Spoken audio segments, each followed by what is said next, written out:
म मौनताको छायामा प्रयासको धागो बुन्दै हिँडे। अरूको आकाश शान्त रहोस् भनी आफैलाई आधीभित्र थामे, तर पनि भएन रे। कहिलेकाहीँ जीवन एउटा ठूलो क्यानभास जस्तै लाग्छ, जहाँ म रङ्गहरू थपिरहन्छु, आकारहरू कोरिरहन्छु, घाउहरू ढाकिरहन्छु, तर अन्तिममा हेर्दा कसैको नजरमा अझै पनि कहीँ केही कमी देखिन्छ। आफैभित्र यति धेरै प्रयास गर्दा पनि अझै किन पुग्दैन, यो प्रश्न गुन्जिरहन्छ। अरूले होइन, आफ्नै श्वासले भनेका ती शब्द पनि कति भारी हुन्छ। म त नबोलिएको पीडाको पातालसम्म झरेर फर्किएको छु। आफ्नो मनको मसान घाटमा सपनाको कात्रो ओढाई आफैलाई छोडेर आएको छु। तैपनि छातीमा एउटा गहिरो आवाज बस्छ, अझै पनि पर्याप्त भएन रे। सायद यो दुनियाँ होइन जसले मलाई अपूर्ण ठान्छ। सायद म नै आफूमाथि अत्याधिक कठोर पो छु कि।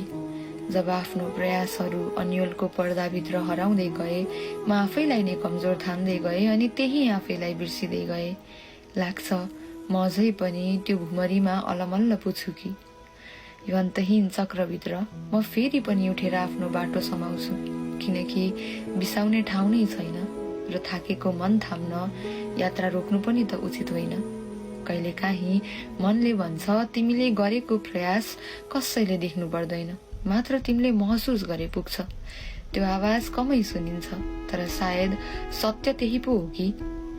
जीवनमा सबैले शिखर चुम्नुपर्छ भन्ने छ र?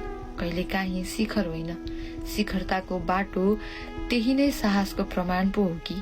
म यो बाटोमा थाक्छु, लड्छु, फर्केर आउन चाहन्छु, तर पनि म अघि बढ्छु, किनकि मसँग फर्किनुभन्दा अगाडि बढ्नुको पीडा थोरै कम भारी हुन्छ।